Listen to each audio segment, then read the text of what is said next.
कड़कनाथ सेठ के दो बेटे थे। बड़ी बेटी का नाम कालू कौआ और छोटी बेटी का नाम बंटी कबूतर था। कड़कनाथ सेठ की उम्र हो गई थी और वो अपनी आखिरी सांसें ले रहा था। मेरे बच्चों, मेरा वक्त आ गया है। मैं किसी भी वक्त तुम्हें छोड़कर जा सकता हूँ। मैंने अपनी जिंदगी में कुछ भी नहीं कमाया है, इसीलिए बंटवारा किए बिना दोनों भाई प्यार से रहना। आपकी यही इच्छा है तो हम कभी भी बंटवारा नहीं करेंगे, आप निश्चित रहिए। ऐसा कहते हुए कड़कनाथ सेठ के दोनों बेटे उसे भरोसा दिलाकर परेशान मत होने को कहते हैं। ऐसे ही कुछ दिनों बाद कड़कनाथ सेठ की मौत हो जाती है। कालू और उसकी पत्नी टुनटुनी चिड़िया दोनों पुराने ख्यालात के होते हैं और बड़ों की बात का मान रखने वाले। आगे बढ़ने से पहले एक माँ के बिना घर चलाना कितना मुश्किल होता है, जो दिन रात अपने परिवार और बच्चों के लिए काम करती है। तो आज उस प्यारी सी माँ के लिए एक लाइक और एक सब्सक्राइब जरूर कर देना और साथ ही अपनी प्यारी सी माँ के लिए कमेंट में ये इमोजी जरूर सेंड कर देना। लेकिन वही बंटी कबूतर और उसकी पत्नी पिंकी चिड़िया, वो दोनों पढ़े लिखे और केवल अपने बारे में ही सोचते हैं। एक दिन पिताजी खत्म, उनकी बात भी खत्म। अब हमें बंटवारा कर लेना चाहिए। जल्दी से अपने भाई से बात करके अच्छा वाला हिस्सा अपनी तरफ कर लो। अगर तुम नहीं बोल रहे बंटवारे की तो मैं टुनटुनी भाभी से बात कर लेती हूँ। हाँ पिंकी, ठीक है, तुम ही कर लो बात, क्योंकि मेरी बात उन्हें ज्यादा बुरी लगेगी। ठीक है, मैं आज ही बात कर लेती हूँ उनसे। ऐसा कहते हुए पिंकी चिड़िया टुनटुनी चिड़िया से बात करती है। टुनटुनी भाभी, हमें बंटवारे के बारे में सोचना चाहिए, क्योंकि अब हमारे बच्चे होंगे तो उनकी पढ़ाई, उनके खर्चे सब अलग अलग होंगे, इसलिए हम बंटवारा कर ही लेते हैं। नहीं पिंकी, ऐसा मत बोलो। तुम्हारे कालू भैया को बहुत दुख होगा। हम आपस में मिलजुल कर रह लेंगे और जो भी घर का खर्चा होगा उसे तुम चला लेना। हम तुमसे खर्चों के पैसे मांग लेंगे, लेकिन तुम बंटवारे की बात मत करो। लेकिन पिंकी चिड़िया कुछ नहीं समझती और वो बंटवारे की जिद लगा लेती है। उनकी बातें सुनकर कालू कौआ बंटी कबूतर वहाँ आ जाते हैं और इस वजह से दोनों भाइयों में झगड़ा हो जाता है। आखिर में कालू कौआ उसकी पत्नी फैसला लेते हैं। हम पिताजी की बात की इज्जत करते हैं, इसलिए पिताजी का जो भी है वो सब तुम ही रख लो। हमें कुछ भी नहीं चाहिए उसमें से। मैंने अपनी कमाई से एक छोटी सी जमीन खरीदी थी, हम वहीं पर एक छोटा सा घोंसला बनाकर रह लेंगे। ऐसा कहते हुए कालू कौआ और उसकी पत्नी टुनटुनी अपना सामान उठाकर वहाँ से चले जाते हैं। उनके जाने के बाद बंटी कबूतर और उसकी पत्नियाँ खुशियाँ मनाते हैं। अरे वाह, ये दोनों मूर्ख तो सच में सब कुछ छोड़कर चले गए। अब जो भी है सब हमारा ही है। हमने थोड़ी कुछ कहा था, वो खुद अपनी मर्जी से गए हैं। जाने दो उन्हें। आज हम एक छोटी सी दावत करेंगे यहाँ पर। कालू कौआ और उसकी पत्नी अपनी छोटी सी जमीन में एक आम के पेड़ के पास अपना छोटा सा घोंसला बनाकर रहते हैं। घोंसला बनाते समय उनकी गलती की वजह से गिलहरी का घर टूट गया था, इसलिए कालू कौआ टुनटुनी उनके लिए एक छोटा सा घर बनाकर देते हैं। उनकी अच्छाई देखकर गिलहरी खुश होती है और रात में एक जादुई वरदान देकर वहाँ से गायब हो जाती है। अगले दिन टुनटुनी, तुम्हें ये आम का पेड़ कुछ बदला हुआ लग रहा है?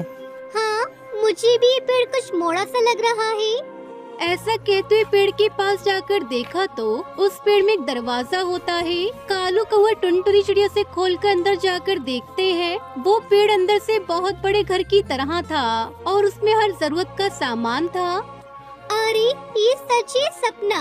यहाँ पर आओ जी, इस वाले घोंसले में ढेर सारे आम हैं और देखो ये कितना सुंदर लग रहा है, मानो आम का घर हो। जादुई आम के पेड़ के अंदर एक घोंसला था।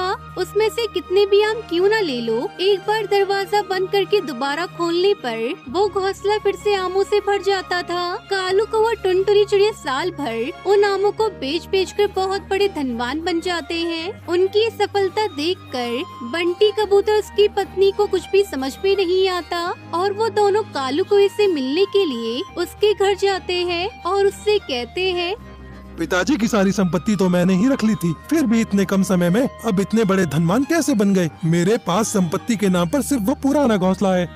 भैया, अच्छी सोच रखने पर हमेशा अच्छा ही होता है। तुमने एक बार भी नहीं सोचा कि हम कहाँ जाएंगे और कैसे रहेंगे, इसलिए तुम्हारे पास सब कुछ होने के बाद भी तुम आज गरीबी में हो।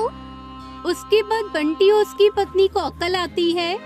हमें माफ कर दो भाई भाभी, हम समझ गए हैं। अब से हम हमेशा ईमानदारी के रास्ते पर चलेंगे। हाँ भैया, हमें माफ कर दो। जब से आप दोनों उस घर को छोड़कर गए, तभी से हमारे जीवन में परेशानी के अलावा कुछ हाथ ही नहीं आया। अब हम कभी लालच नहीं करेंगे, हम मिलकर रहेंगे। इस तरह दोनों भाई फिर से मिलजुल कर खुशी खुशी रहने लगते हैं।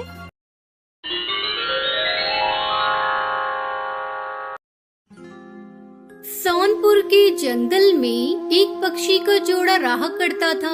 टुनटुनी चिड़िया 2 अंडे देती है और उनसे 2 बेटियां बाहर आती हैं। बेटियों को देखते ही टुनटुनी का पति कालू कौवा नाराज हो जाता है।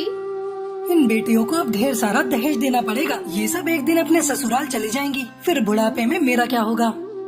अजी, आप नाराज क्यों होते हो? अगली बार बेटा आ जाएगा। देखो ना, हमारी कितनी प्यारी प्यारी बेटियां हैं। एक बार तो इन्हें प्यार से गले लगा लो। लेकिन कालू कौवे को तो बेटा ही चाहिए था। वो घर से बाहर चला जाता है। कुछ महीने बाद टुनटुनी फिर से अंडा देती है। तब तक आप लोग हमारे इस वीडियो को लाइक और अगर आपने हमारे चैनल को सब्सक्राइब नहीं किया है तो जल्दी से सब्सक्राइब कर लें और कमेंट सेक्शन में जरूर बताएं कि आपको हमारी ये कहानी कैसी लगी। पता नहीं इस बार अंडे से बाहर बेटा आएगा या बेटी, मुझे बहुत डर लग रहा है। हे भगवान, मेरी विनती सुन लेना, इस बार मुझे बेटा ही देना। टुनटुनी चिड़िया को चिंता सताने लगी। धीरे धीरे वो काफी कमजोर हो गई और बीमार पड़ गई। जब टुनटुनी चिड़िया की सहेलियों को इस बात का पता चलता है तो वो टुनटुनी चिड़िया से मिलने आती है। ये तूने अपनी कैसी हालत बना रखी है टुनटुनी? तुम्हारी बेटियां भी बहुत कमजोर हैं। किस बात की चिंता है तुझे? क्या बताऊं किस बात की चिंता है मुझे? 2 बेटियों की वजह से तुम्हारे जीजा जी मुझसे नाराज हैं और मुझे इसी बात की चिंता हो रही है। कहीं संडे से भी चिड़िया बाहर आई तो मेरे और मेरी बेटियों का क्या होगा? कालू ने तो मुझे पहले ही कह रखा है, इस बार वो दूसरी शादी कर लेगा। ऐसा कुछ नहीं होगा टुनटुनी, तुम बेकार में घबरा रही हो। हम जीजा जी को समझाएंगे, तू चिंता मत किया कर और अपनी बच्चियों का भी ध्यान रख।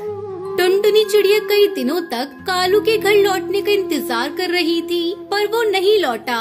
आखिर में सभी सहेलियां वहाँ से चली गई। कुछ दिनों बाद कालू कौवा घोंसले में वापस आया। उसके बाद टुनटुनी चिड़िया के अंडे से एक चिड़िया बाहर आती है। कालू कौवा टुनटुनी चिड़िया उसकी 3 बेटियों को घर से बाहर निकाल देता है। अब मैं कहाँ जाऊँ? मेरा तो कोई दूसरा ठिकाना भी नहीं है। मैं अपनी बेटियों को लेकर कहाँ जाऊँगी? मेरा तो इस दुनिया में कोई भी नहीं। हे भगवान, तूने बेटी बनाई ही क्यों? क्या हर बेटी को ऐसी ही मुसीबतों का सामना करना पड़ता है? अगर मेरे माँ बाप मुझे पढ़ाते तो मैं कुछ काम ही कर लेती, ऐसे दर दर भटकती तो नहीं। लेकिन मैं अपनी बच्चियों को अच्छे स्कूल में पढ़ाऊंगी ताकि उनकी जिंदगी मेरी तरह ना हो। 2 दिनों से टुनटुनी अपनी बेटियों को लेकर खुले आसमान के नीचे एक पेड़ पर बैठी थी। टुनटुनी के 3 बच्चे भूखे थे। बच्चों, तुम लोग यही मेरा इंतजार करो, मैं तुम लोगों के लिए भोजन लेकर आती हूँ। थोड़ी देर बाद जब टुनटुनी भोजन लेकर वापस आ रही थी, तभी एक बिल्ली ने उस पर हमला कर दिया। उस हमले में टुनटुनी घायल हो जाती है। ये सब चील देख लेता है और फौरन टुनटुनी चिड़िया को बचाने के लिए आ जाता है। चील बिल्ली पर हमला कर देता है, लेकिन बिल्ला चील को भी मार देता है। टुनटुनी चिड़िया ये सब देखकर बहुत रोती है और बिल्ली से कहती है, बिल्लू भैया, मुझ पर थोड़ा रहम करो। यहाँ से कुछ ही दूरी पर मेरे बच्चे भूखे प्यासे बैठे हैं। वो मेरे आने का इंतजार कर रहे हैं। भैया, आप मुझे एक बार अपने बच्चों को देखकर आने दो। मैं अपने बच्चों को भोजन देकर आ जाऊंगी। मेरा विश्वास कीजिए भैया, मैं जरूर वापस आऊंगी, फिर तुम मुझे खा लेना।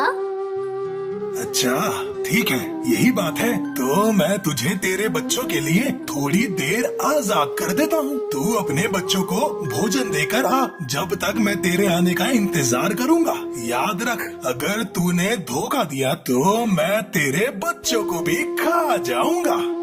ठीक है बिल्लू भैया, मैं अभी आती हूँ। टुनटुनी चिड़िया जल्दी से उड़कर अपने बच्चों को भोजन देने पहुंचती है और उनसे कहती है, बच्चियों, ये लो खाना, इसे खा लेना और मुझे माफ कर देना। मुझे तुम तीनों को छोड़कर जाना होगा। तुम तीनों एक साथ रहना, कभी भी झगड़ा मत करना और एक दूसरे का ध्यान रखना बेटा। लेकिन माँ, आप ऐसी बातें क्यों कर रही हैं? हम आपके बिना नहीं रह पाएंगे, हमें छोड़कर मत जाना माँ। बेटा, मैं तुम लोगों के लिए अच्छे खाने की तलाश में दूसरे जंगल जा रही हूँ, इसलिए मुझे आने में समय लग जाएगा। तुम लोग अपना ध्यान रखना। इतना कहकर टुनटुनी चिड़िया रोती हुई बिल्लू बिल्ला के पास जा रही होती है। तभी रास्ते में टुनटुनी चिड़िया को बिल्लू बिल्ला का बच्चा नदी में डूबता हुआ दिखाई देता है। टुनटुनी चिड़िया बिल्लू बिल्ला के बच्चे को बचा लेती है। थोड़ी देर बाद बिल्लू बिल्ला भी वहाँ आ जाता है। उसे देखकर टुनटुनी चिड़िया उससे कहती है, बिल्लू भैया, ये बच्चा नदी में डूब रहा था, इसलिए मैंने इसे नदी में से बाहर निकाल लिया। मुझे माफ करना भैया, इसलिए आने में देर हो गई। टुनटुनी चिड़िया की ईमानदारी देखकर बिल्लू बिल्ला की आंखों से आंसू आने लगते हैं और वो टुनटुनी चिड़िया से कहता है, टुनटुनी बहन, तुमने मेरे बच्चों को बचा लिया और मुझे देखो, मैं तुम्हारी ही जान लेने चला था। आज तुमने मुझे समझा दिया कि हर किसी की जिंदगी कितनी जरूरी होती है। अब से मैं किसी पक्षी की जान नहीं लूंगा। और टुनटुनी, तुम्हें किसी चीज की जरूरत पड़े तो बस अपने भैया को याद करना।